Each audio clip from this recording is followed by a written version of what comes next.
Hello दोस्तों, NSA ranker परिवार में आपका स्वागत है। आज मैं आपके 14 मार्च 2025 में जो यूपीएसआई में जो क्वेश्चन पूछे गए हैं जीएस के, उसकी शिफ्ट सेकंड के क्वेश्चन में आपको जीएस वाले पोर्शन के कराने जा रहा हूं। तो देखिए, आपके सामने पहला क्वेश्चन है कि यूपीआई भुगतान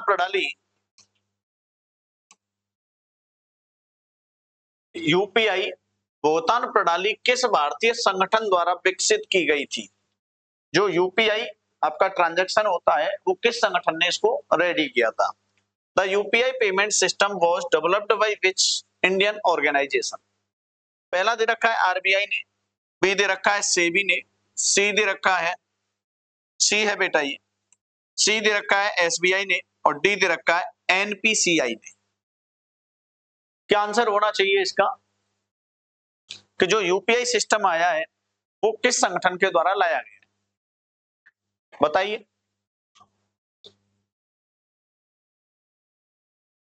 इसका राइट आंसर है बेटा ऑप्शन डी, एनपीसीआई द्वारा। एनपीसीआई का मतलब होता है नेशनल पेमेंट कॉरपोरेशन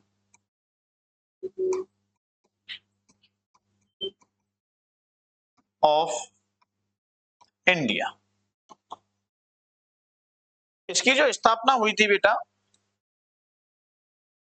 इसकी जो स्थापना हुई एनपीसीआई की, वो हुई थी आपकी 2016 में। 26 जनवरी 2015 को प्रधानमंत्री जी ने इसकी घोषणा की थी। जो प्रधानमंत्री हमारे देश के नरेंद्र मोदी जी, उन्होंने इसकी घोषणा की थी। आरबीआई इसके लिए रूल्स रेगुलेशन तैयार करता है। आरबीआई के अंडर ये एनपीसीआई काम करता है। तो ये जो बनाया था एनपीआई भुगतान प्रणाली, ये बनाया बेटा आपका एनपीसीआई ने। ठीक है, ध्यान रखना।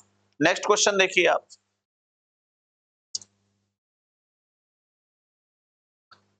संविधान का कौन सा अनुच्छेद पोषण के स्तर और जीवन स्तर को ऊपर उठाने और सार्वजनिक स्वास्थ्य में सुधार करने के लिए राज्य के कर्तव्य का प्रावधान करता है?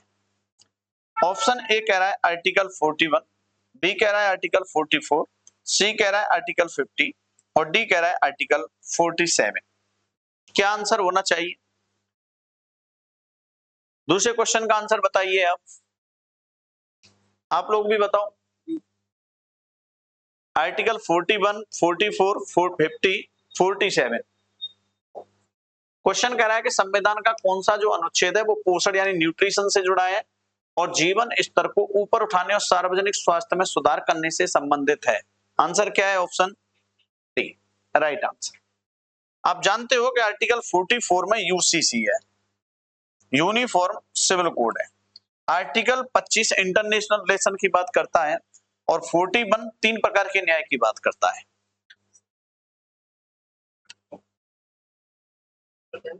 हाँ, शक्तियों को डिस्ट्रीब्यूशन करता है ये। एक मिनट।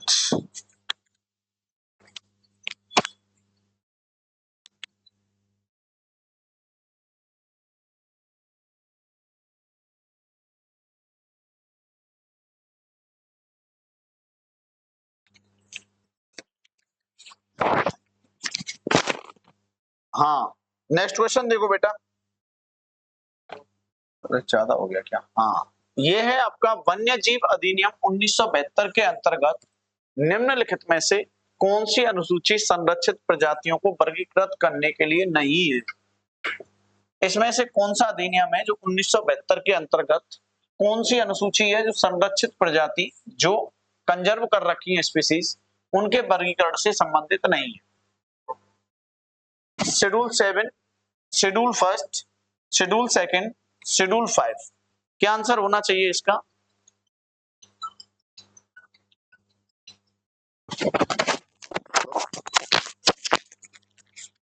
हेलो,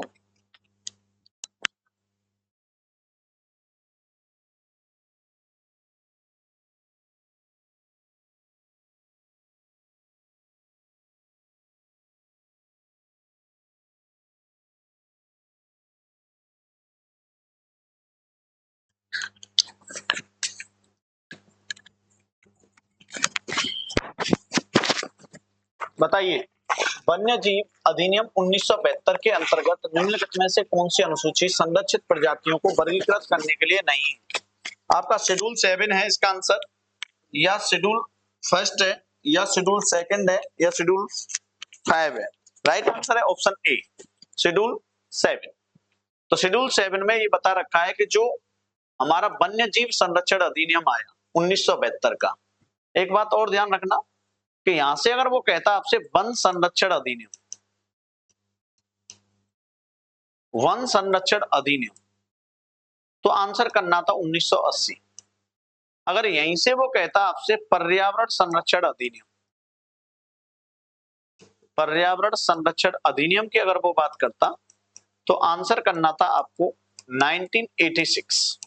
तीनों बात बहुत इंपॉर्टेंट है, ध्यान रखना। वन में अगर रहने वाले जीवों की अगर बात हो तो 72, खाली वन की अगर बात हो तो 80, और पर्यावरण की अगर बात हो तो 86। ठीक है, ये मैचिंग के लिए क्वेश्चन पूछा जा सकता है। क्वेश्चन कह रहा है कि दंड विधि आपराधिक विधि में सबूत का भार का क्या महत्व है?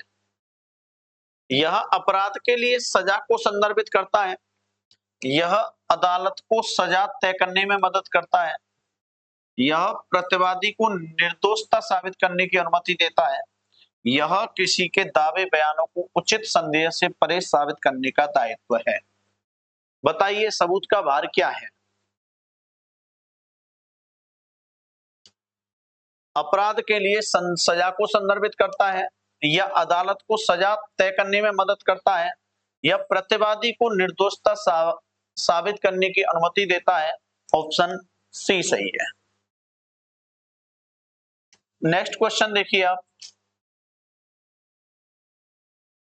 किस स्थिति में एक मंत्री राष्ट्रपति चुनाव में मतदान के लिए अयोग्य होता है?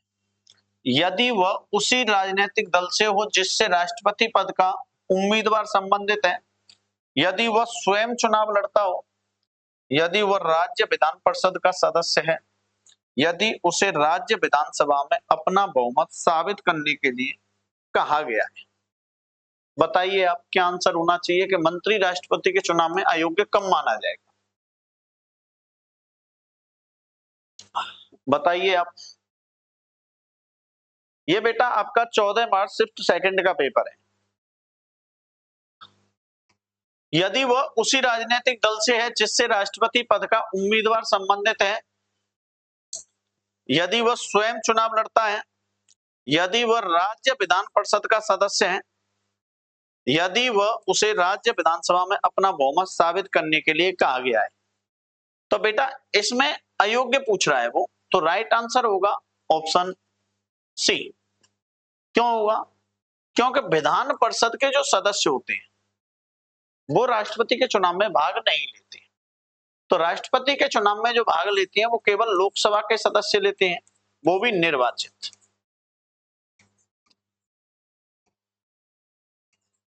लोकसभा के निर्वाचित सदस्य भाग लेते हैं, राज्यसभा के निर्वाचित सदस्य भाग लेते हैं,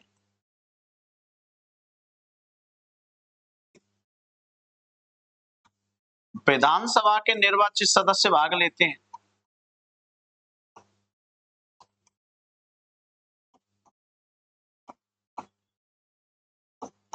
दिल्ली विधानसभा के सदस्य भाग लेते हैं निर्वाचित, पुडुचेरी के लेते हैं, और जम्मू एंड कश्मीर विधानसभा के निर्वाचित सदस्य। 3 यूटी भाग लेती हैं, लोकसभा के निर्वाचित सदस्य भाग लेते हैं, राज्यसभा के लेते हैं, विधानसभा के लेते हैं। ऑप्शन सी कह रहा था आपका कि यदि वह राज्य विधान परिषद का सदस्य है। ठीक है, तो इसलिए इसका राइट आंसर हो जाएगा ऑप्शन सी। नेक्स्ट क्वेश्चन देखिए, विंडोज, मैकोस और लिनक्स किसके उदाहरण है? ये बेटा आपसे पूछ रहा है कि जो विंडोज सॉफ्टवेयर है, मैकोस जो सॉफ्टवेयर है, और लिनक्स जो सॉफ्टवेयर है कंप्यूटर का, वो कैसे सॉफ्टवेयर है? Operating system, input device, web browser, application software. ये जो एप्लीकेशन सॉफ्टवेयर है बेटा, इसे आप ऐप भी कहते हो। जो तुम्हारे फोनों में जो तुम डाउनलोड करते हो जो ऐप होती है उसे एप्लीकेशन सॉफ्टवेयर कहा जाता है। इसका राइट आंसर है कि विंडोज, मैकोस और लिनक्स जो उदाहरण है बेटा वो ऑपरेटिंग सिस्टम के उदाहरण है। अगर कंप्यूटर में आपके में विंडो नहीं होगी, ये वाला सॉफ्टवेयर नहीं होगा, ये नहीं होगा, तो आप कंप्यूटर में कुछ ऑपरेट ही नहीं कर पाओगे, चला ही नहीं पाओगे। एप्लीकेशन सॉफ्टवेयर वो होते हैं जिस पर वेबसाइट चलती हैं। जो आप वेबसाइट चलाते हो ऐसे सॉफ्टवेयर आपके एप्लीकेशन सॉफ्टवेयर कहलाते हैं। तो जैसे आपको पता होगा मोजिला आप लाते हो, मोजिला है, यूसी ब्राउजर है आपका, ये आपके क्या है एप्लीकेशन सॉफ्टवेयर है जिसमें साइट खुलती है। क्रोम है आपका, क्रोम है, इसमें क्या करते हो आप कोई भी सर्च करते हो, चीजें तो डालते हो तो वो साइट खुलता है। जबकि ऑपरेटिंग जो सिस्टम होता है वो ऑपरेट करता है कंप्यूटर को, इसके बिना कुछ नहीं है। ठीक है, इनपुट डिवाइस है नहीं। वेब ब्राउजर जो वेबसाइट को चलाए ऐसा होता है वेब ब्राउजर, तो वेबसाइट चले जिस पे, ये भी वेब ब्राउजर का पार्ट है। 2025 के आंकड़ों के अनुसार किस राज्य का लिंगानुपात सबसे ज्यादा है? दिल्ली का, हरियाणा का, केरल का, पुदुचेरी का। तो जेंडर रेशियो ज्यादा कहां का है? जेंडर रेशियो का मतलब होता है कितने पुरुषों पर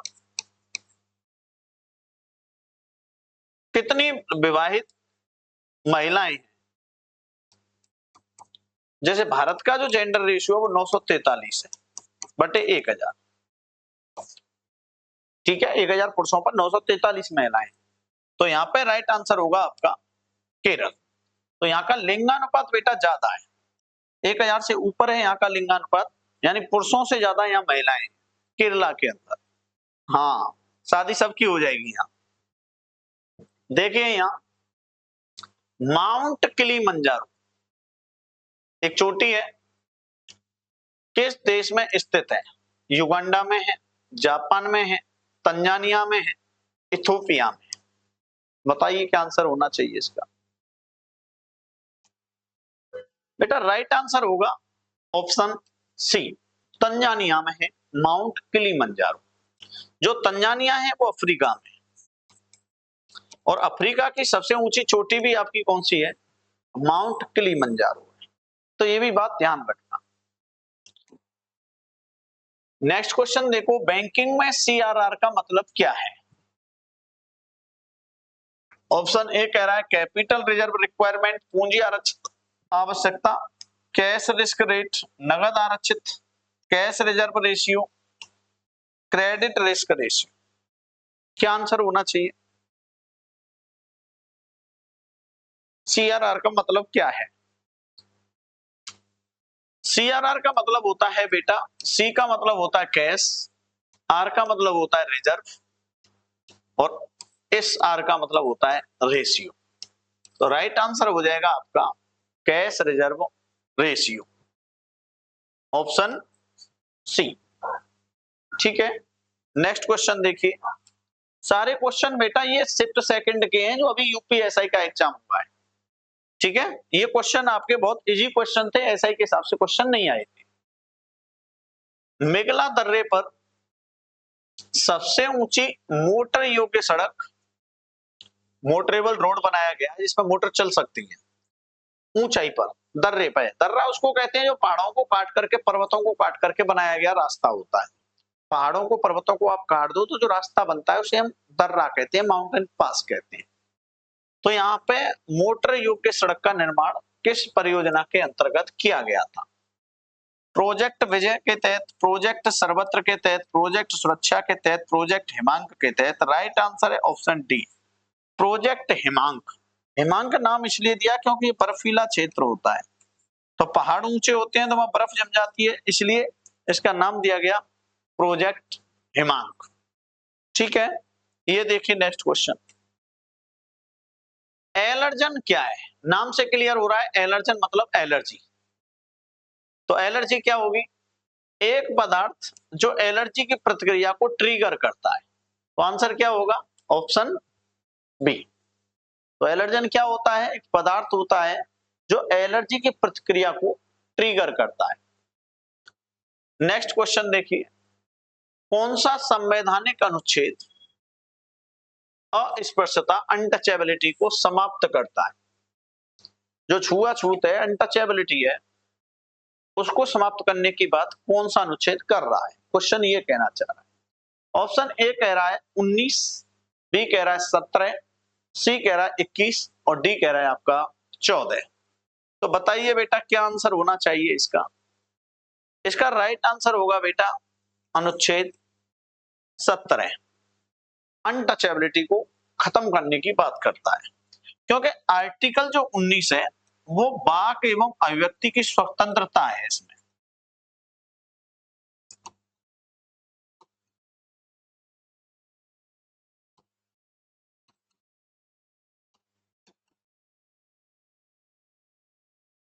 इसमें दे रखी है आपकी अस्पृश्यता।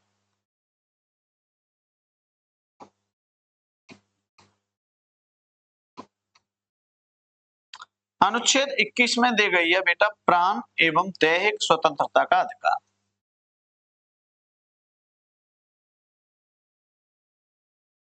प्राण एवं दैहिक स्वतंत्रता का अधिकार। और अगला आर्टिकल 14 दे रखा है समानता का अधिकार।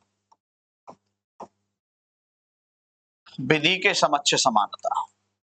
किसके समक्ष है? विधि के समक्ष समानता का अधिकार।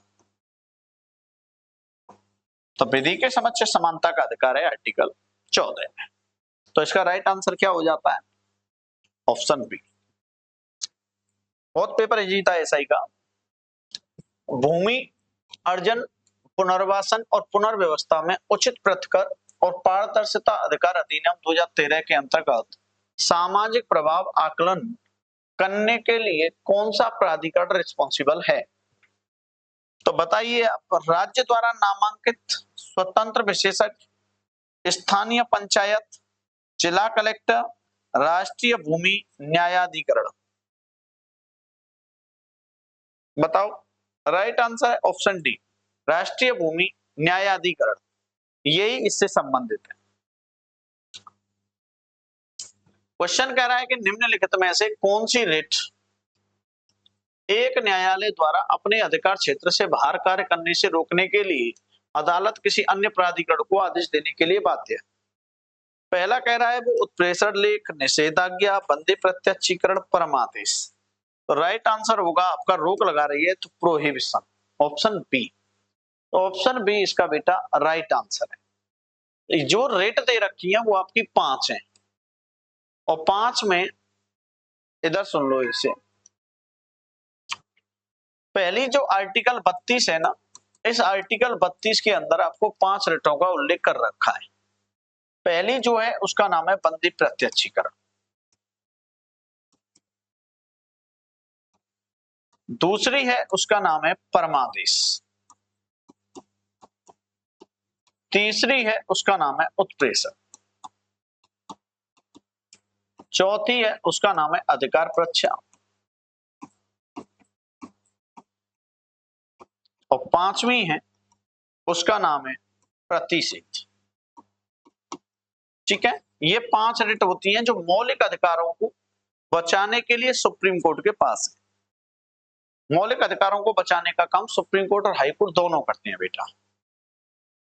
ये देखिए, नेटवर्किंग सिस्टम में जो IP internet protocol 6 IPv6 address को दर्शाने के लिए उपयोग की जाने वाली बिट की लंबाई कितनी है?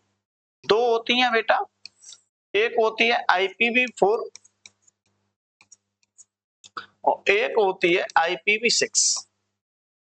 तो ये कह रहा है बिट की लंबाई कितनी है? तो बिट की लंबाई इसकी होती है बेटा 32 बिट और इसकी होती है बेटा 128। तो राइट आंसर आपका क्या हो जाएगा? Option C. ये इंटरनेट प्रोटोकॉल होता है, ये बताता है कंप्यूटर के अंदर, जैसे आप किसी चीज का एड्रेस लेते हो कि हमारा घर उस कॉलोनी में इस नंबर का मकान है, ऐसे ही कंप्यूटर के अंदर एड्रेस जारी होता है IPv4 और IPv6 से, तो वो ये बताता है कि हमारा जो डाटा है वो इस वाले कोड पे रखा हुआ है, तो वहां से CPU उसको सर्व करता है, प्रोसेस करता है और वहां से डाटा ला करके आउटपुट के रूप में आपको दे देता है। आगे देखिए, RTI अधिनियम की किस धारा के अंतर्गत कोई व्यक्ति लोक सूचना अधिकारी के निर्णय के विरुद्ध अपील कर सकता है? Section 19, section 151, section 8, section 21। किसके अंतर्गत कोई व्यक्ति अपील कर सकता है? राइट आंसर है बेटा आपका ऑप्शन बी, सेक्शन 151। हिंदू विवाह अधिनियम 1955 के अंतर्गत विवाह विच्छेद के लिए आधारों के संबंध में कौन सा कथन सही है? यानी हिंदू मैरिज एक्ट में कौन सा कथन सही है अगर तलाक लेना हो तो? किसी अन्य धर्म में परिवर्तन विवाह विच्छेद की आधार नहीं हो सकता है, ये बात तो नहीं कहता है हिंदू विवाह अधिनियम। 2 साल की अवधि के लिए अभिव्यक्ति विवाह विच्छेद का एक मान्य आधार है, ये आपकी बात हिंदू मैरिज एक्ट में मेंशन है कि अगर कोई व्यक्ति 2 साल से ज्यादा अवधि के लिए अगर वो तुम्हारी अभिव्यक्ति से दूर रहा है तो वो विवाह विच्छेद का आधार बन सकता है, डाइवोर्स ले सकते हो अगर कोई 2 साल तक दूर रहा है। यहां देखिए, उत्तर प्रदेश राजस्व संहिता रेवेन्यू कोड 2006 के अंतर्गत कृषि में निम्नलिखित में से क्या शामिल है? केवल फसल उत्पादन और डेयरी फार्मिंग, केवल फसल उत्पादन और पशुपालन, केवल चारागाह और वनोपज, बागवानी, मत्स्य पालन, फूलों की खेती, मधुमक्खी पालन और मुर्गी पालन। ऑप्शन डी इसका राइट आंसर है बेटा। तो हमारी कृषि के अंतर्गत ये सारी चीज शामिल कर रखी है। जनसांख्यिकी संक्रमण सिद्धांत क्या समझाता है? Which does the demographic transition theory explain? विकसित देशों में शहरी नियोजन समाज के विकास के साथ जनसंख्या वृद्धि में परिवर्तन। ऑप्शन बी इसका राइट आंसर है कि समाज के विकास के साथ जनसंख्या वृद्धि में जो परिवर्तन होता है उसे हम क्या कहते हैं बेटा? जनसांख्यिकी संक्रमण सिद्धांत। क्वेश्चन कह रहा है कि इनकम टैक्स एक्ट 1961 की कौन सी धारा गृह संपत्ति में कटौती पर कर लाभ प्रदान करती है? टैक्स जो प्रॉफिट होता है उसको प्रदान करती है, यानी ये आयकर की धारा जो 1961 है, ये कौन सी धारा है जो गृह संपत्ति से आय में कटौती पर टैक्स लाभ प्रदान करती है? Section 10, section 24। राइट आंसर है ऑप्शन बी, सेक्शन 24। सेक्शन 24 ये छूट प्रदान करता है आपको।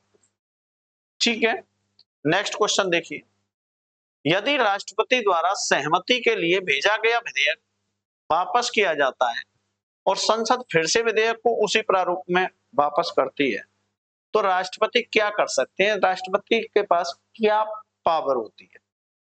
अगर राष्ट्रपति ने कोई विधेयक एक बार वापस कर दिया है, दोबारा से संसद उसे उसी रूप में वापस राष्ट्रपति के पास भेजती है, तो राष्ट्रपति तब इस स्थिति में क्या कर सकते हैं? ऑप्शन ए कह रहा है विधेयक पर जनमत संग्रह की मांग कर सकते हैं, ये गलत बात है। जनमत संग्रह नहीं करा सकते, जनमत संग्रह करा लेंगे तो फिर तो वोटिंग हो जाएगी उस पर। विधेयक को पुनः विचार के लिए वापस कर सकते हैं, ये भी गलत है क्योंकि ऑलरेडी विचार के लिए वापस गया है तभी तो वो दोबारा आया है, ये भी गलत हो जाता है। विधेयक पर सर्वोच्च न्यायालय की राय ले सकते हैं, नहीं, कानूनी मामलों पर वो राय लेती है, विधेयक पे नहीं। विधेयक को अपनी स्वीकृति देते हैं, अगर दोबारा आ रहा है तो विधेयक को वो क्या देंगे? स्वीकृति देंगे। अगर पहली बार आता तो विचार के लिए वापस भेजा जा सकता था। नेक्स्ट क्वेश्चन देखिएगा,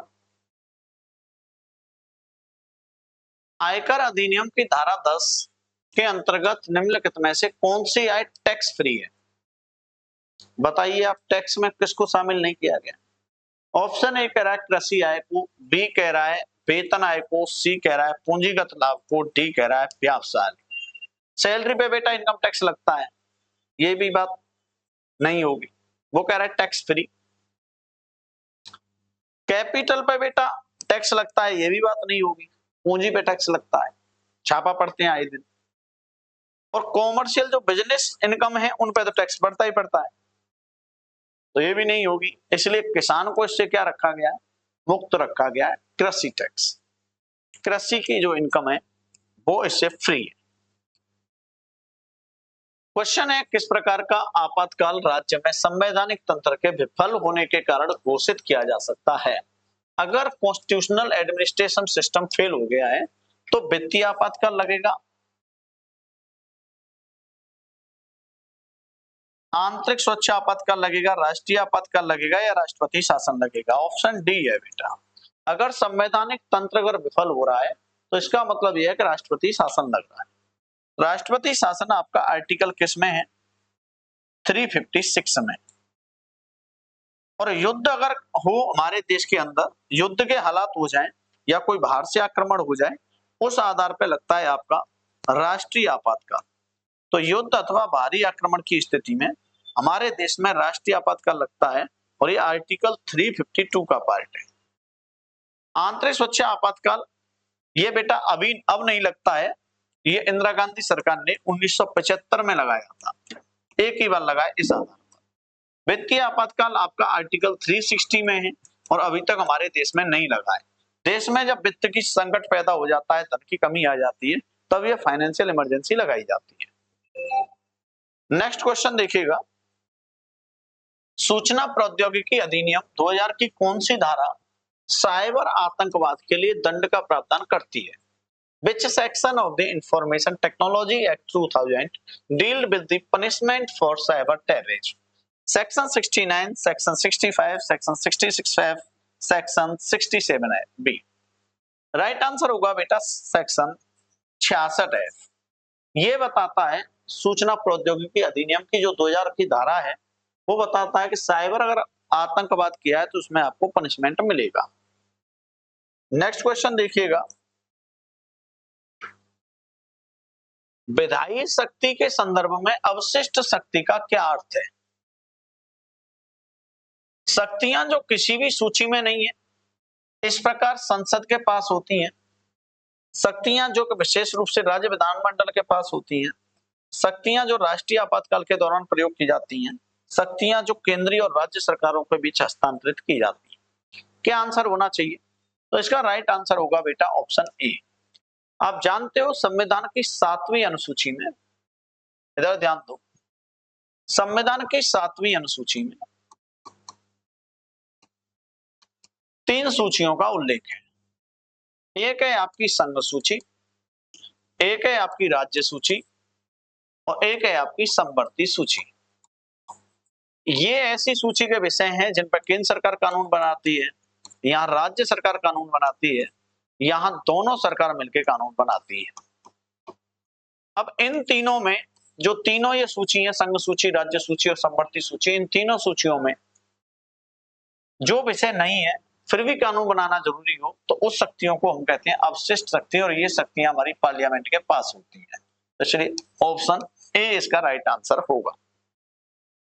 ठीक है, नेक्स्ट क्वेश्चन देखिएगा। नेक्स्ट क्वेश्चन कह रहा है कि राज्य के जो मुख्यमंत्री होते हैं वो किसके प्रति उत्तरदायी होते हैं, रिस्पॉन्सिबल किसके प्रति हैं? तो आंसर होगा आपके भारत के राष्ट्रपति के प्रति, विधानसभा के प्रति, लोकसभा के प्रति, प्रधानमंत्री के प्रति। आंसर होगा ऑप्शन बी, विधानसभा के प्रति उत्तरदायी होते हैं आपके मुख्यमंत्री। मुख्यमंत्री को नियुक्त करता है आपका राज्यपाल और प्रधानमंत्री जो रिस्पॉन्सिबल होते हैं, उत्तरदायी होते हैं, वो लोकसभा के प्रति, व्यक्तिगत रूप से राष्ट्रपति के प्रति। पेशेवर नेटवर्किंग और B2B संचार के लिए कौन सा प्लेटफॉर्म सबसे प्रसिद्ध है? Which platform is best known for professional networking and B2B connection? TikTok मनोरंजन के लिए था, यूट्यूब आप देखते ही हो, स्नैपचैट भी नहीं है, लिंक्डइन। तो बिजनेस लाइन से जो जुड़ा है, एम्प्लॉयमेंट से जो जुड़ा हुआ है, वो है आपका लिंक्डइन। क्या है बेटा? लिंक्डइन। क्वेश्चन कह रहा है कि भारत के किस राज्य में साइनोबैक्टीरियल बायो फर्टिलाइजर का उपयोग अभी भी लोकप्रिय है? साइनोबैक्टीरियल बायो फर्टिलाइजर का उपयोग अभी भी लोकप्रिय है। तो इसका राइट आंसर है बेटा ऑप्शन ए, तमिलनाडु। तो साइनो जो बैक्टीरिया होते हैं, इनसे बायो फर्टिलाइजर तैयार होता है, मतलब खेती के अंदर ये साइनो बैक्टीरियल है। उत्तर प्रदेश में भी इसको यूज किया जाता है, लेकिन यहाँ आंसर होगा तमिलनाडु। ठीक है, नेक्स्ट क्वेश्चन देखिए, निम्नलिखित में से कौन सा अधिनियम भारत में पर्यावरणीय आपदाओं के पीड़ितों को मुआवजा देने से संबंधित है? वायु प्रदूषण अधिनियम 1981, जैव विविधता अधिनियम 2002, लोक दायित्व बीमा अधिनियम, पर्यावरण संरक्षण अधिनियम। ये तो बेटा पर्यावरण से जुड़ा है, ये बायोडायवर्सिटी से जुड़ा है, ये पॉल्यूशन से जुड़ा है। राइट आंसर होगा आपका लोक दायित्व बीमा अधिनियम। ये कारखानों में अगर कुछ भी होता है, कारखानों से निकलने वाले धुएं से या किसी भी तरीके से अगर कोई पर्यावरणीय आपदा होती है तो उसके पीड़ितों को मुआवजा देने से संबंधित ये अधिनियम है। भारत में नया राज्य बनाने का अधिकार किसको है? सर्वोच्च न्यायालय को है, संसद को है? राइट आंसर होगा ऑप्शन बी, संसद को है राज्य बनाने का अधिकार। भारतीय संविधान का कौन सा अनुच्छेद राज्य को पर्यावरण के संरक्षण और सुधार के लिए बाध्य करता है? तो आंसर होगा बेटा आपका 48A, आर्टिकल ऑप्शन सी। ठीक है, ये पर्यावरण संरक्षण से जुड़ा हुआ है। आर्टिकल 14 में आप जानते हो कि विधि के समक्ष समानता है। विधि के समक्ष समानता का उल्लेख है। आर्टिकल 21 में आप जानते हो प्राण एवं दैहिक स्वतंत्रता का अधिकार है।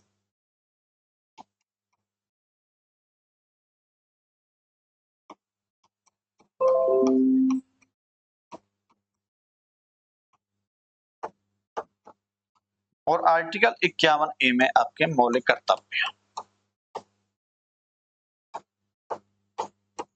ठीक है, भारत के उपराष्ट्रपति का चुनाव कौन करता है? राज्य विधानसभाएं करती हैं, केवल लोकसभाएं करती हैं, राज्यसभा करती हैं, संसद के दोनों सदन करते हैं? Option D. इसमें लोकसभा और राज्यसभा दोनों के भाग लेती हैं सदस्य। टोटल सदस्य भाग लेते हैं बेटा इसके अंदर, निर्वाचित और मनोनीत दोनों भाग लेती हैं उपराष्ट्रपति के चुनाव में। भारत के पहले ह्यूमैनॉइड रोबोट का नाम क्या है? रोबोसेट है, मित्रा है, भीम है, व्योम मित्रा है? राइट आंसर है ऑप्शन डी, व्योम मित्रा। अंतरिक्ष में भेजा जा रहा है। कौन सी वेबसाइट प्रीफिक्स सुरक्षित कनेक्शन को इंगित करता है? प्रीफिक्स यानी जो पहले लगती है, तो वो साइट का नाम होगा HTTP। इसका मतलब होता है हाइपर टेक्स्ट टर्मिनल प्रोटोकॉल।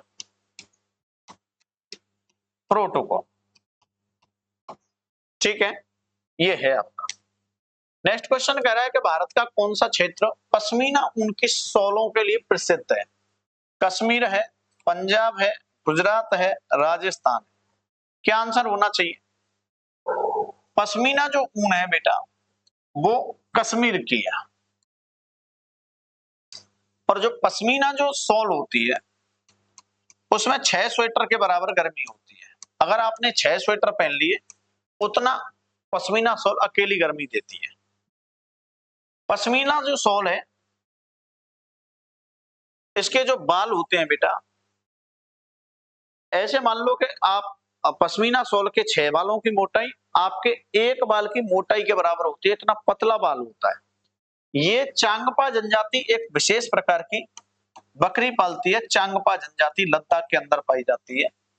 ये इस जनजाति उन भेड़ों से, बकरियों से ये पश्मीना शॉल तैयार करती है उनके बालों से। निम्नलिखित में से कौन सा पदार्थ बिच्छू के डंक से होने वाली जलन के लिए उत्तरदायी है? तो बिच्छू का डंक किससे संबंधित है? मेथेनोइक अम्ल फार्मिक एसिड से। ये आपका ऑप्शन डी इसमें सही है, क्योंकि जो सिट्रिक एसिड है ये खट्टे फलों में पाया जाता है। तो जितने भी खट्टे फल हैं उनमें है सिट्रिक एसिड। और जो सिरका है आपका, जो सिरका है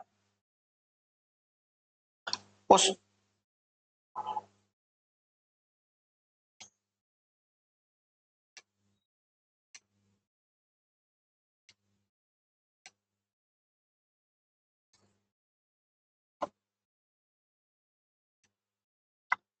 सिरका पाया जाता है उसमें एसिटिक एसिड होता है। स्टार्टअप इंडिया पहल कब शुरू हुई? 2016 के अंदर शुरू हुई थी स्टार्टअप इंडिया। ठीक है, किसी राज्य में राष्ट्रपति शासन का अर्थ क्या है? उस राज्य का शासन द्वारा किया जाता है। राज्यपाल के द्वारा। किसके द्वारा? राज्यपाल राष्ट्रपति के प्रतिनिधि बन के काम करते हैं राज्य के अंदर। ऑप्शन डी सही है। तो राष्ट्रपति शासन जब लगता है आर्टिकल 356 में, तो इसमें जो राज्यपाल होता है राज्य का, वो राष्ट्रपति के प्रतिनिधि के रूप में बेटा काम करता है। संवैधानिक तंत्र जब विफल हो जाता है, उस स्थिति में ही राष्ट्रपति शासन लगाया जाता है। राष्ट्रपति शासन सबसे पहले बेटा पेप्सू में लगा था, या कहो तो आप पंजाब में लगा था। ठीक है, तो अभी ऐसे राज्य हैं, एक है आंध्र प्रदेश, सॉरी एक है आपका तेलंगाना और एक है आपका छत्तीसगढ़। ये दो ऐसे राज्य हैं जहां पे अभी तक राष्ट्रपति शासन नहीं लगा है। ठीक है, सबसे ज्यादा बार जो लगा है बेटा वो मणिपुर में लगा है। मणिपुर में लगा है सबसे ज्यादा बार राष्ट्रपति शासन, मणिपुर के अंदर लगा है। क्वेश्चन कह रहा है कि भारतीय संविधान की प्रस्तावना का महत्व क्या है? यह उन आदर्शों और सिद्धांतों का उल्लेख करती है जिन्हें संविधान प्राप्त करना चाहता है। ऑप्शन ए इसका राइट आंसर है। प्रस्तावना ही इस बात का उल्लेख करती है। ठीक है, नेक्स्ट देखिए, क्वेश्चन कहता है कि भारतीय संविधान में उल्लेखित व्यक्ति के अधिकारों और राज्य के प्राधिकार के संतुलन के संबंध में कौन सा विकल्प सही है? संविधान एक संतुलन बनाता है जहां बड़े सार्वजनिक हित के लिए व्यक्ति के अधिकारों पर उचित प्रतिबंध लगाई जाती है। राज्य के पास पूर्ण अधिकार है, कोई नियंत्रण नहीं है। न्यायपालिका के पास राज्य और व्यक्तियों के बीच सभी विवादों को हल करने की आंतरिक शक्ति है। सभी मामलों में व्यक्ति के अधिकारों को राज्य के प्राधिकार से ऊपर रखा गया है। बताइए आप क्या आंसर होना चाहिए? इसका राइट आंसर है बेटा ऑप्शन ए। ठीक है, तो ये थे आपके क्वेश्चन 40। तो ये बेटा आपकी शिफ्ट थी उत्तर प्रदेश पुलिस एसआई की 14 मार्च की सेकंड शिफ्ट के क्वेश्चन थे, आपके कराए हैं। नेक्स्ट जो मैं क्लास कराऊंगा उसमें फर्स्ट शिफ्ट के क्वेश्चन होंगे, उस क्लास में आप मिलिए। ये मैंने आपके करा दी है सेकंड शिफ्ट। ठीक है, कल मिलते हैं। Thank you.